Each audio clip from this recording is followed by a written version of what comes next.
Renato, eu tô entendendo essa comunicação do Renan. Ele tem ganhado muita notoriedade por conta disso. A gente tem falado muito dele aqui no programa. Mas qual que é o grande objetivo com essas falas? Qual que é o projeto que ele tem, assim? Ganhar a presidência da República. Tá bom, e aí ele vai fazer o quê? Aí a gente vai aplicar as ideias... É importante lembrar uma coisa. O Partido Missão é o único partido hoje no Brasil que apresenta um programa claro de desenvolvimento do Brasil, que é o Livro Amarelo. O que é o Livro Amarelo? O Livro Amarelo é o programa partidário da Missão, que já está escrito, foi escrito por centenas de pesquisadores ao redor do Brasil, que se juntaram em um projeto quase que comunitário, né, coletivo, para montar e designar as propostas, claro, com linha, com base, com os horizontes, com as propostas que a gente já vem falando ao longo de 12 anos de Movimento Brasil Livre. E a partir disso já existem hoje 6 fascículos do Livro Amarelo publicado, que eles vão ser aglutinados, e vai ter o grande Livro Amarelo, que vai ser publicado ainda esse ano, e vai ser o plano de governo do Renan, vai ser o plano de governo mais completo dos candidatos. Eu vi recentemente que o Flávio Bolsonaro adiou de falar de propostas. Ele não quer nem falar de propostas. Imagina mostrar algo concreto, porque ele tem medo de ser atacado pelas propostas. E o Renan vai na contramão disso. Ele vai na contramão, por quê? Ele fala o tempo inteiro sobre o que ele vai fazer com determinados lugares. Então, por exemplo, num lugar como essa cidade aí que ele tava, né, a gente tem falado, cidades com menos de 10, 20 mil habitantes, elas vão ser extintas, elas vão ser fundidas, não vai ter mais Câmara Municipal na cidade, para as pessoas terem que pagar salário de vereador, que não serve para absolutamente nada nessas cidades. As cidades vão ser fundidas às cidades maiores, isso vai gerar uma economia gigantesca no Brasil inteiro, isso já foi feito em vários lugares do mundo, de Alemanha a El Salvador, já fizeram e tiveram bons resultados sobre isso. A gente tem feito uma discussão que eu acho que é muito importante sobre as regras do jogo. Eu vou tentar ser sucinto. Como funcionam as regras do jogo político hoje? Um partido político ele precisa eleger o maior número de deputados federais, porque a partir disso ele vai ter mais dinheiro. Fundo eleitoral. A gente acha que essa regra é uma regra perversa, que ela faz com que os partidos eles sejam cada vez mais fisiológicos. Então você vai ver um MDB, um PSD, esses partidos do Centrão, você vai ver que eles têm candidatos à direita no Sul e no Sudeste, candidatos à esquerda no Norte e no Nordeste.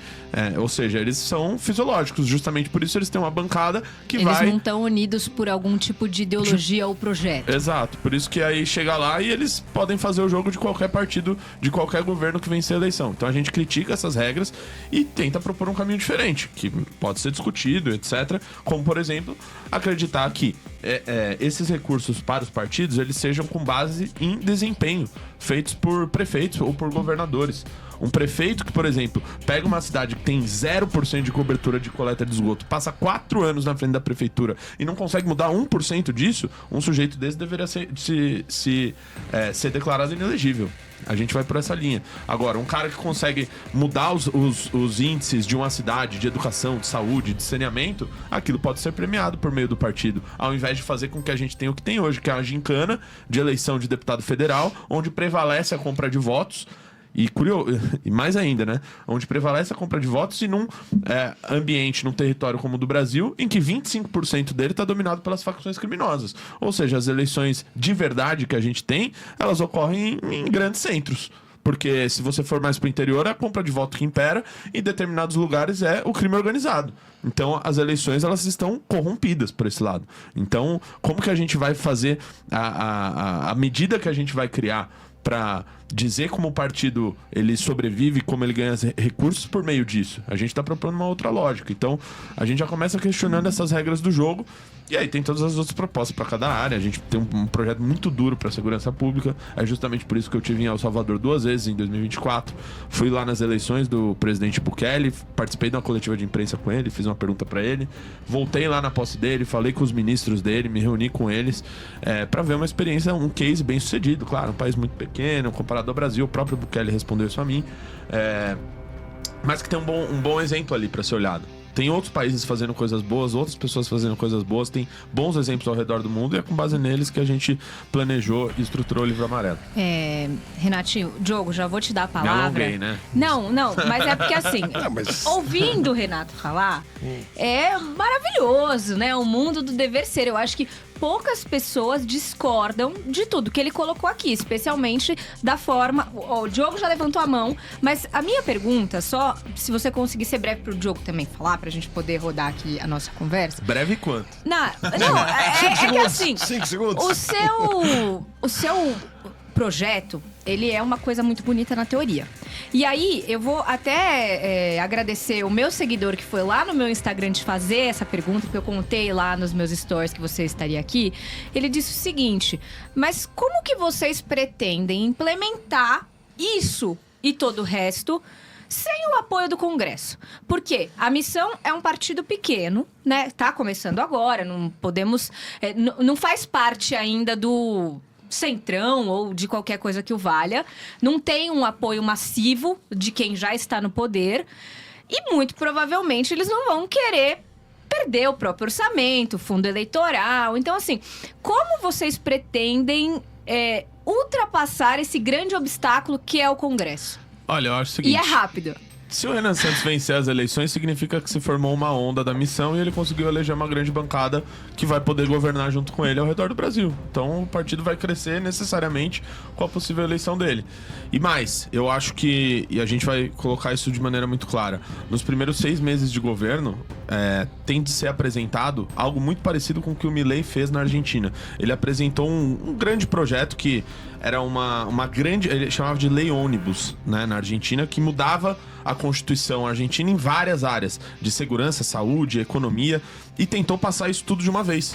E conseguiu, não da maneira que ele queria, mas 80%, 70% daquilo que ele planejava. Ou seja, é utilizar a popularidade do presidente recém-eleito para tentar passar o maior número de propostas de uma vez. O que não pode é ganhar a eleição e chegar lá sem propósito nenhum, sem proposta nenhuma, como foi o caso do Bolsonaro. Ele não sabia muito bem o que fazer, só conseguiu empurrar a reforma da Previdência, que já tinha sido discutida no governo anterior a ele, do Michel Temer. Então, ter essa proposta muito clara para apresentar no início. Fala, Diogo. Vamos lá, acho que tem 3 coisas para falar aqui. Primeiro, sobre a fala do Renan, que nós acabamos deixando mais ou menos de lado, eu até aceito que, do ponto de vista eleitoral, talvez não tenha sido a coisa mais feliz, porque afasta algumas pessoas. Pode ser, isso as pesquisas vão dizer. Até aqui ele tem crescido. Mas o que ele falou é a pura realidade. Coroadinho é uma das favelas mais pobres do Brasil, está entre as 4 ou 5 mais pobres deste país, que tem favelas pobres, hein? Por exemplo, o Belém do Pará que você teve, 53% da população mora em favela. 53% de uma capital morando em favela. É muita pobreza. E São Luís do Maranhão está entre as cidades mais pobres, entre as capitais mais pobres. Coroadinho é. Então o que ele falou é verdade. Talvez eleitoralmente não seja bom. Com relação a essa ideia de que vocês vão acabar com grande parte dos 5.000 municípios, 5.570, posso dizer, vocês não vão fazer isso. Até acredito, se o Renan... Vamos sim. Eu vou chegar lá. Se o Renan se eleger presidente, é sinal de que ele conseguiu fazer uma bancada com apoio. Nesse ponto eu concordo plenamente com o Renato e é factível. Mas por que vocês não vão fazer? Porque isso é populismo barato que não resolve as coisas. O problema não é 5.570 municípios. Eu sei que muita gente está nos olhando e fala, como? Claro que é esse monte de vereadores. O problema é um monte de benesses que a Constituição exige que a gente pague para esses vereadores e prefeitos. Se nós vamos olhar os países que estão dando certo no mundo. Suíça, pequenininha, tem 2.222 municípios. Vamos olhar o Reino Unido, tem 60 mil. A Itália, muito menor que o Brasil também, 40 mil. Os Estados Unidos tem 90 e tantos mil municípios de todos os jeitos. Alguns com prefeito, outros sem prefeito, alguns têm vereadores, não tem. A maioria deles com vereadores não remunerados, que aqui não pode mais ter, é obrigatório remunerar. Esse que é o problema. Então o que precisa, e é o que eu acho que vocês vão fazer se chegarem lá, é modificar a Constituição, dar mais poder ao cidadão para que possa organizar o seu município como achar melhor. Aí vai reduzir o custo de verdade. Renatinho levantou a mão, vai. Tenho que replicar, né? Eu não acho que é populismo pelo seguinte. Hoje, quase 50% dos municípios brasileiros, eles dependem da administração pública para sobreviver. Ou seja, o problema não é necessariamente o prefeito ali que vai receber o salário de 15, 20, 25 mil reais. Isso no final das contas, é um valor irrisório. O problema é a estrutura da máquina pública municipal. Por exemplo, eu tive agora no Amapá, eu fui em Itaubal do Piririm. Essa cidade maravilhosa que tem 93% das pessoas lá, elas vivem de Bolsa Família. 93% da cidade. Uma cidade de, acho que 7, 8 mil habitantes. E que as poucas pessoas que têm emprego formal são empregos da administração pública. Assim, não faz nenhum sentido aquilo lá ser uma cidade. Porque a partir do momento que ela se considera uma cidade, ela passa por um período eleitoral ali, que a gente sabe muito bem como é que funciona nos interiores do Brasil, e gera uma cidade que 50% das pessoas que moram lá dependem da administração pública. E o resto vive para pagar a administração pública de existir, porque a cidade não arrecada absolutamente nada e ela tem que viver de recursos federais e estaduais. Claro. Então não há nenhum sentido disso. E eu vi uma experiência muito bem sucedida disso, de um país que eu reputo que tem um ótimo governo, que é o de Nayib Bukele em El Salvador. Gente, o Renato é apaixonado por El Salvador. Eu nunca vi um amor platônico de um político como o Renato tem pelo Bukele.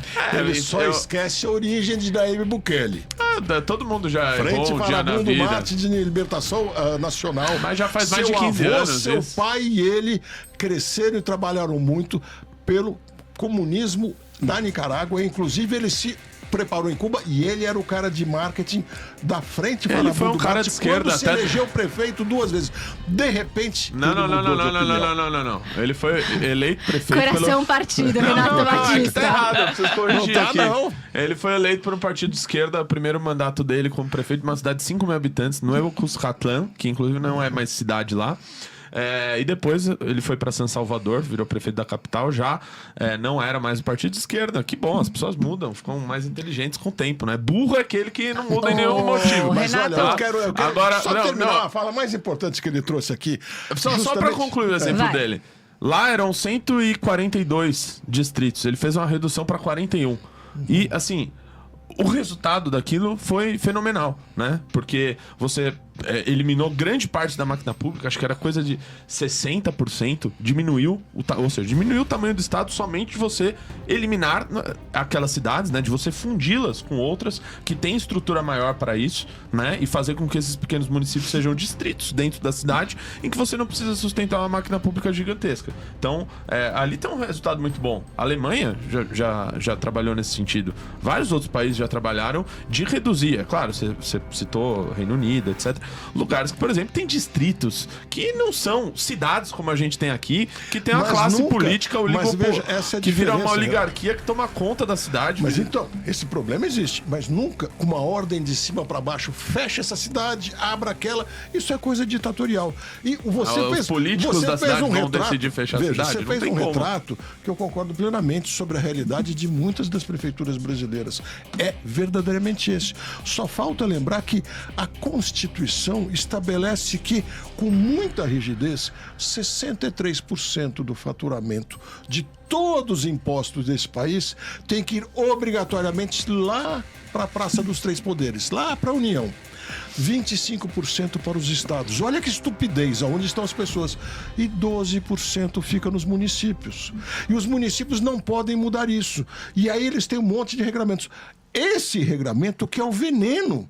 Por que o prefeito, quando quer fazer saneamento básico, e você certamente já viu isso, ele tem que ir lá para o Congresso Nacional, ficar andando naqueles corredores de Brasília para cima e para baixo, bajulando deputados. Por favor, me dê uma verba. Deputado, eu estou aqui, eu sou prefeito. E aí o que acontece é que o prefeito vai lá para Brasília e ele volta com o show do Wesley Safadão numa emenda parlamentar que vai ser desviada. É isso que acaba acontecendo. Exato, mas o que precisa é da autonomia para as pessoas mudarem isso. Aí sim, e eu não tenho dúvida. Se vocês chegarem lá, é o caminho que vocês vão fazer. Eu não tenho dúvida que as pessoas, mesmo que moram em cidades pequenas, vão concordar com essa proposta, porque sabem e não querem mais que determinada classe política oligárquica fique mantendo a influência na vida das pessoas da maneira com que é hoje. Então eu não tenho dúvida que as pessoas, inclusive de cidades pequenas, aprovam essa proposta. Inclusive, claro, Diogo, eu tenho estudado sobre o artigo Vou errar aqui, Ana. Ih, Só também. frente. Um artigo da Eu acho que é Constituição. 128 da Constituição Estadual, que também daria uma liberdade de poder fazer, eventualmente, uma fusão de municípios no estado. Ó. Então, acho que dá pra trabalhar de outras formas, além do Congresso Nacional, mas entendo que por lá é o caminho mais correto.